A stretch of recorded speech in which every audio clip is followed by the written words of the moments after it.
Hi friends, welcome back to my channel. Friends, ನಾನಿವತ್ತು ನೋಡಿ ಎಷ್ಟು ಚೆನ್ನಾಗಿ ಹೂವಾಗಿದೆ, ಈಗ ಅರಳ್ತಾ ಇದೆ. ಅವತ್ತು ವಿಡಿಯೋ ಮಾಡಿದ್ನಲ್ಲ, ಅದೇ ಗಿಡದ ಹೂವುಗಳು ಅರಳ್ತಾ ಇವೆ. ಹೀಗೆ ಅಪ್ಡೇಟ್ ಕೊಡ್ತಾ ಇರ್ತೀನಿ. ಫ್ರೆಂಡ್ಸ್, ನಾನಿವತ್ತು ಒಂದು ಲಿಕ್ವಿಡನ್ನು ತೋರಿಸ್ತೀನಿ.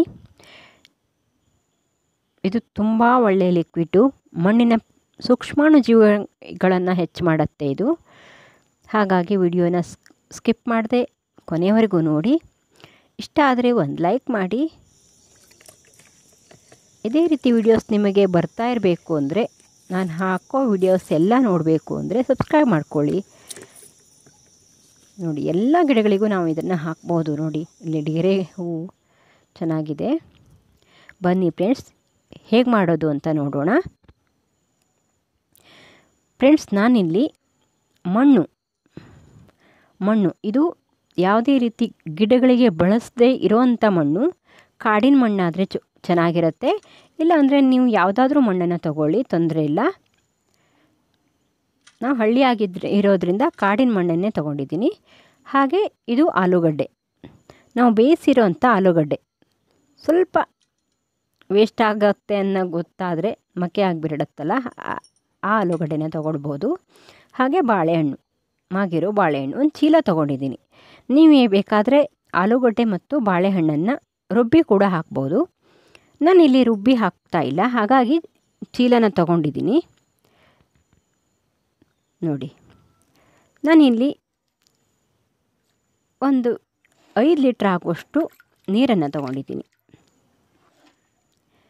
ನೋಡಿ, ಬೇಡದೇ ಇರೋ ಬಕೆಟ್ ತೊಗೊಳ್ಳಿ. ಯಾಕಂದರೆ ನಾನು ಅದಕ್ಕೆ ಅಂತ ಒಂದು ಬಕೆಟ್ ಇಟ್ಕೊಂಡು ಬಿಟ್ಟಿದ್ದೀನಿ. ಯಾಕೆಂದರೆ ಸ್ವಲ್ಪ ಕಲೆ ಆಗುತ್ತೆ ಅದು. ನಾವು ಅದನ್ನು ಲಿಕ್ವಿಡನ್ನು ಅದು 3 ದಿವಸ 5 ದಿವಸ ಹೀಗೆ ಇಡಬೇಕಾಗತ್ತೆ. ನೋಡಿ, ಈ ರೀತಿ ಕಸ ಕಡ್ಡಿ ಇದ್ರೂ ಪರವಾಗಿಲ್ಲ, ಏನೂ ತೊಂದರೆ ಇಲ್ಲ. ಮಣ್ಣನ್ನು ಚೆನ್ನಾಗಿ ಮಿಕ್ಸ್ ಮಾಡ್ಕೊಳ್ಳಿ. ನೋಡಿ, ನಾನು ಕೈಯಲ್ಲೇ ಮಾಡ್ತೀನಿ ಫ್ರೆಂಡ್ಸ್. ಯಾವುದೇ ಒಂದು ಲಿಕ್ವಿಡ್ ಆಗಲಿ ಯಾವುದನ್ನಾದರೂ ನಾನು ಮಣ್ಣನ್ನು ಕೈಯಲ್ಲೇ ಮುಡ್ತೀನಿ. ನೋಡಿ, ಸಗಣಿ ಆದರೆ ಮಾತ್ರ ನಾನು ಕೈಯಲ್ಲಿ ಮುಟ್ಟಲ್ಲ, ಸ್ವಲ್ಪ ಕೋಲನ್ನಾದರೆ ತಗೊಳ್ತೀನಿ. ನೋಡಿ, ನಾನಿಲ್ಲಿ ಚೆನ್ನಾಗಿ ಮಣ್ಣನ್ನು ಮಿಕ್ಸ್ ಮಾಡ್ತೀನಿ.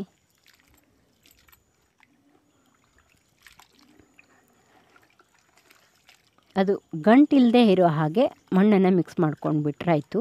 ಫ್ರೆಂಡ್ಸ್, ಇದು ನಮ್ಮ ಮಣ್ಣಿನಲ್ಲಿರುವ ಸೂಕ್ಷ್ಮಾಣುಜೀವಿಗಳನ್ನು ಹೆಚ್ಚು ಮಾಡಲಿಕ್ಕೆ ಇದು ಸಹಾಯ ಮಾಡುತ್ತೆ. ಈ ಲಿಕ್ವಿಡ್ಡು ಮಣ್ಣನ್ನು ಫಲವತ್ತಾಗಿಸಲಿಕ್ಕೆ ಹೆಲ್ಪ್ ಮಾಡುತ್ತೆ. ನಾವು ಈಗಾಗಲೇ ರೀಪಾಟಿಂಗ್ ಮಾಡಿ ಮಿಕ್ಕಿರೋಂಥ ಮಣ್ಣಿಗೂ ಕೂಡ ಇದನ್ನು ಹಾಕಿದರೆ ಮಣ್ಣು ಚೆನ್ನಾಗಾಗತ್ತೆ. ಮಣ್ಣನ್ನು ರೀಯೂಸ್ ಮಾಡಲಿಕ್ಕೆ ಇದು ಹೆಲ್ಪ್ ಮಾಡುತ್ತೆ. ನಾವು ಈ ಲಿಕ್ವಿಡನ್ನು ಮಣ್ಣನ್ನು ರೀಯೂಸ್ ಮಾಡಲಿಕ್ಕೆ ಬಳಸ್ಕೋಬೋದು. ಹಾಗೆ ಎಲ್ಲ ಗಿಡಗಳಿಗೂ ಕೂಡ ಹಾಕ್ಬೋದು. ಆಲೂಗಡ್ಡೆಯಲ್ಲಿ, ಬಾಳೆಹಣ್ಣಲ್ಲಿ ಎಲ್ಲ ತುಂಬ ಪೌಷ್ಟಿಕಾಂಶ ಇರುತ್ತಲ್ಲ. ಪೊಟ್ಯಾಷಿಯಮ್, ಕ್ಯಾಲ್ಸಿಯಮ್, ಮಿನರಲ್ಸ್ ಎಲ್ಲ ಇರುತ್ತೆ. ಬಾಳೆಹಣ್ಣಲ್ಲಂತೂ ತುಂಬಾ ಪೋಷಕಾಂಶ ಇರುತ್ತೆ, ಗಿಡಗಳಿಗೆ ಬೇಕಾಗುವಂಥ ಪೋಷಕಾಂಶ. ಹಾಗಾಗಿ ನಾನಿಲ್ಲಿ ಸ್ವಲ್ಪ ಅದನ್ನು ಮಿಕ್ಸ್ ಮಾಡಬೇಕು. ಅದನ್ನು ಏನು ಹೇಳ್ತೀವಿ ನಾವು ಅದಕ್ಕೆ, ಅದನ್ನು ನುರಿತೀನಿ ನಾನಲ್ಲೇ. ಆ ಚೀಲದೊಳಗೆ ಹಾಕ್ಕೊಂಡು ನುರಿದು ಬಿಡ್ತೀನಿ. ಮಿಕ್ಸರಿಗೆ ಹಾಕಿ ನೀವು ಅದನ್ನು ಬೇಕಾದರೆ ಮಿಕ್ಸ್ ಮಾಡ್ಕೊಳ್ಬೋದು. ನಾನಿಲ್ಲಿ ಇದೇ ರೀತಿ ಮಾಡಿ ಕಟ್ಟಿಟ್ಬಿಡ್ತೀನಿ. ನೋಡಿ, ಆಲೂಗಡ್ಡೆನ ಬೇಯಿಸಿರೋಂಥ ನೀರನ್ನು ಕೂಡ ನಾನು ಇದಕ್ಕೆ ಹಾಕ್ತೀನಿ. ನಾವು ಯೂಸ್ ಮಾಡದೇ ಇರೋವಂಥ ಮಣ್ಣನ್ನು ತಗೊಳ್ಳಿ. ಯಾಕಂದರೆ ಯೂಸ್ ಮಾಡದೇ ಇರೋವಂಥ ಮಣ್ಣಲ್ಲಿ ಆಲ್ರೆಡಿ ಸೂಕ್ಷ್ಮಾಣುಜೀವಿಗಳು ಇರುತ್ತೆ. ಅದು ಮತ್ತೂ ಹೆಚ್ಚಾಗಲಿಕ್ಕೆ ನಾವಿಲ್ಲಿ ಆಲೂಗಡ್ಡೆ ಮತ್ತು ಬಾಳೆಹಣ್ಣನ್ನು ಹಾಕ್ತೀವಿ. ಇದು ನಾವು ಹೀಗೆ 7 ದಿವಸ 8 ದಿವಸ 10 ದಿವಸ ಹೀಗೆ ಇಟ್ಟಾಗ ಒಂದೊಂದು ದಿವಸಕ್ಕೂ ಅದು ಸೂಕ್ಷ್ಮಾಣುಜೀವಿಗಳು, ಅದರಲ್ಲಿರೋ ಸೂಕ್ಷ್ಮಾಣುಜೀವಿಗಳು ಡಬಲ್ ಆಗ್ತಾ ಹೋಗುತ್ತೆ. 10 ದಿವಸ ಆದಮೇಲೆ ಇದನ್ನು ಹಾಕ್ಬೋದು.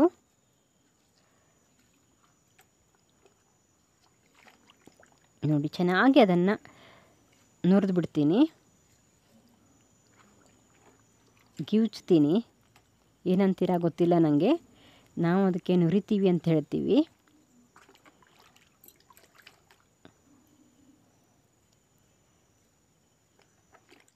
ಚೆನ್ನಾಗಿ ಅದನ್ನು ಸೋಸಿಬಿಟ್ಟು ಆಮೇಲೆ ಅದನ್ನು ಬೇಕಾದ್ರೆ ನೀವು 7 ದಿವಸ ಆದಮೇಲೆ ಸ್ವಲ್ಪ ಜಾಸ್ತಿ ಉಳಿದ್ರೆ ಅದನ್ನು ನೀವು ಕಿಚನ್ ವೇಸ್ಟ್ ಗೊಬ್ಬರ ಮಾಡ್ತೀರಲ್ಲ ಅದಕ್ಕೆ ಹಾಕ್ಕೊಳ್ಬೋದು. ಇಲ್ಲ ಮಿಕ್ಸ್ ಮಾಡಿ ಹಾಕಿದರೆ, ನೀವು ಮಿಕ್ಸಿಗೆ ಹಾಕಿ ಅದನ್ನು ರುಬ್ಬಿ ಹಾಕಿಬಿಟ್ರೆ ಚೆನ್ನಾಗಿರುತ್ತೆ. ನಾವು ಈ ರೀತಿ ಮಾಡೋ ಅವಶ್ಯಕತೆಯೇ ಇರಲ್ಲ, ಹಾಗೆ ಹಾಕ್ಬೋದು ಅದನ್ನು. ನಾನು ಮಿಕ್ಸಿಗೆ ಹಾಕಿಲ್ಲ, ಹಾಗಾಗಿ ಈ ರೀತಿ ಮಾಡ್ತಾಯಿದ್ದೀನಿ. ಫ್ರೆಂಡ್ಸ್, ನಾವು ಲಿಕ್ವಿಡನ್ನು ಯಾಕೆ ಹಾಕಬೇಕು ಅಂತ ಹಿಂದಿನ ವಿಡಿಯೋಗಳಲ್ಲೆಲ್ಲ ಹೇಳಿದ್ದೀನಿ. ಮಣ್ಣಿನ ಫಲವತ್ತತೆಯನ್ನು ಹೆಚ್ಚಿಸಲಿಕ್ಕೆ ನಾವು 8 ದಿವಸಕ್ಕೊಮ್ಮೆ ಯಾವುದಾದ್ರೂ ಲಿಕ್ವಿಡನ್ನು ಕೊಡ್ತಾನೇ ಇರಬೇಕಾಗತ್ತೆ.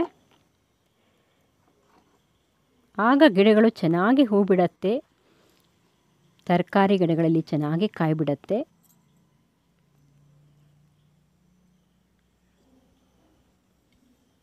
ನೋಡಿ, ನಾನು ಈ ರೀತಿ ಕಟ್ಟಿ ಇಡ್ತೀನಿ, ಯಾಕಂದರೆ ಅದು ಸ್ವಲ್ಪ ಸಿಪ್ಪೆ ಎಲ್ಲ ಹಾಗೇ ಇರುತ್ತಲ್ಲ, ಅದು ಅಲ್ಲೇ ಕೊಳೆತು ಚೆನ್ನಾಗಿ ಗೊಬ್ಬರ ಆಗುತ್ತೆ, ಲಿಕ್ವಿಡ್ ಆಗುತ್ತೆ. ಹಾಗಾಗಿ ನಾನು ಇದನ್ನು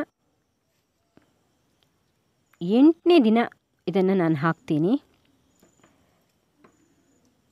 ತುಂಬ ಸ್ಮೆಲ್ ಬಂದುಬಿಡತ್ತೆ, ಹಾಗಾಗಿ 8 ದಿವಸಕ್ಕೆ ಹಾಕಿದರೆ ಸಾಕಾಗತ್ತೆ.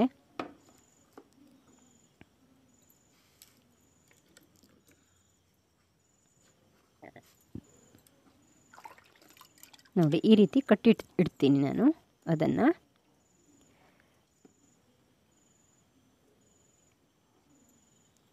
ಹಾಗೆ ಮುಚ್ಚಿಟ್ಬಿಟ್ರೆ ಆಯಿತು. ಅದನ್ನು ಯಾವುದಾದ್ರೂ ಬಟ್ಟೆ ಅಥವಾ ಚೀಲ, ಗೋಣಿ ಚೀಲನಾದರೂ ಮುಚ್ಚಿಬಿಡಿ.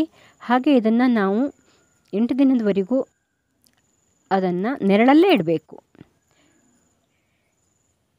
ಯಾವುದೇ ರೀತಿಯ ಬಿಸಿಲು ತಾಗಬಾರ್ದು. ಬಿಸಿಲು ತಾಗಿದರೆ ಸೂಕ್ಷ್ಮಾಣು ಜೀವಿಗಳು ಅದರಲ್ಲಿ ಆಗಲ್ಲ. ನೋಡಿ, ನಾನಿಲ್ಲಿ ಈಗ 8 ದಿನ ಆಗಿದೆ. ನಾನಿಲ್ಲಿ ಗಿಡಗಳಿಗೆಲ್ಲ ಲಿಕ್ವಿಡನ್ನು ಹಾಕ್ತೀನಿ. ನೋಡಿರಿ, ನಾನಿಲ್ಲಿ ಮಳೆ ನೀರನ್ನೇ ತೊಗೊಂಡಿದ್ದೀನಿ. ಮಳೆ ನೀರಲ್ಲಿ ತುಂಬಾ ನೈಟ್ರೋಜನ್, ಮಿನರಲ್ಸ್ ಎಲ್ಲ ಇರುತ್ತೆ. ಹಾಗಾಗಿ ನಾನು ಮಳೆ ನೀರನ್ನು ಗಿಡಗಳಿಗೆ ಹಾಕ್ಬೋದು. ನಾವು ಗಿಡಗಳಿಗೆ ಚೆನ್ನಾಗಿರುತ್ತೆ.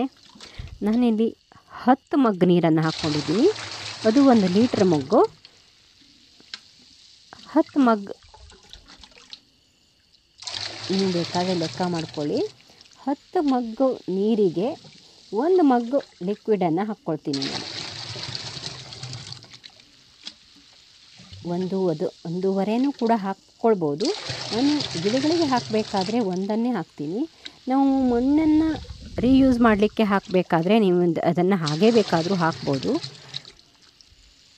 ಚೆನ್ನಾಗಿರುತ್ತೆ. ಯಾಕೆಂದರೆ ನಾವು ಆ ಮಣ್ಣನ್ನು ತಕ್ಷಣ ಯೂಸ್ ಮಾಡಲ್ಲ. ಅದು ಯಾವ ರೀತಿ ಮಣ್ಣನ್ನು ರೀಯೂಸ್ ಮಾಡ್ಬೋದು ಅಂತ ನಾನು ಮುಂದಿನ ವಿಡಿಯೋಗಳಲ್ಲಿ ತೋರಿಸ್ತೀನಿ.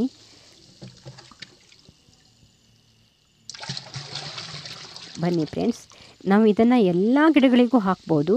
ನಾವು ಈಗಾಗಲೇ ಮೊಗ್ಗು ಬಿಡ್ತಾ ಇರೋ ಗಿಡಗಳಿಗೆ ಇದನ್ನು ಹಾಕಿದವಾಗ ಮಣ್ಣಲ್ಲಿರೋ ಫಲವತ್ತತೆ ಹೆಚ್ಚಾಗಿ, ಸೂಕ್ಷ್ಮಾಣು ಜೀವಿಗಳು ಹೆಚ್ಚಾಗಿ ಚೆನ್ನಾಗಿ ಹೂ ಬಿಡುತ್ತೆ, ಕಾಯಿಗಳು ಬರುತ್ತೆ. ಹಾಗಾಗಿ ಇದನ್ನು ತರಕಾರಿ ಗಿಡಗಳಿಗೂ ಕೂಡ ನೀವು ಹಾಕ್ಬೋದು. ನೋಡಿ, ನಾನಿಲ್ಲಿ ಇದನ್ನು ಹಾಗೆ ಹಾಕ್ಬಿಟ್ಟಿದ್ದೀನಿ.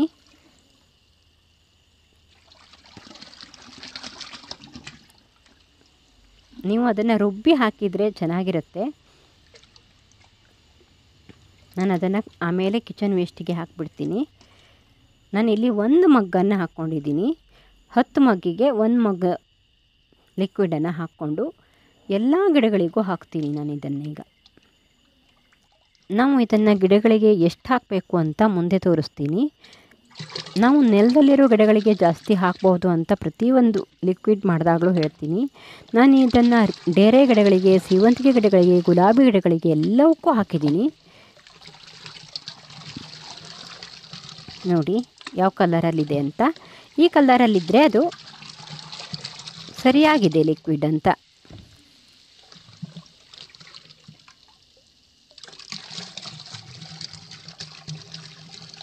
ನೋಡಿ ಫ್ರೆಂಡ್ಸ್, ನಾವು ಯಾವುದೇ ಲಿಕ್ವಿಡ್ ಆದರೂ ಅಷ್ಟೇ 1:10 ರೇಷದಲ್ಲಿ ಹಾಕಬೇಕಾಗತ್ತೆ. ಮತ್ತು ಜಾಸ್ತಿ ಪ್ರಮಾಣದಲ್ಲಿ ಹಾಕಿದರೆ ಗಿಡಗಳು ಸಾಯೋ ಸಾಧ್ಯತೆ ಇರುತ್ತೆ. ಹಾಗಾಗಿ ನೋಡಿ, ನಾನು ಪಾಟಲ್ಲಿರೋ ಗಿಡಗಳಿಗೆ ಇಷ್ಟು ಹಾಕ್ತೀನಿ. ನೋಡಿ, ಕೊಲೆಂಚೋ ಗಿಡ ಇದು ಚಳಿಗಾಲದಲ್ಲಿ ತುಂಬಾ ಹೂ ಬಿಡುತ್ತೆ. ಇದು ನೋಡಿ ಡೇರೆ ಗಿಡ, ಅದಕ್ಕೂ ನಾನು ಹಾಕಿದ್ದೀನಿ.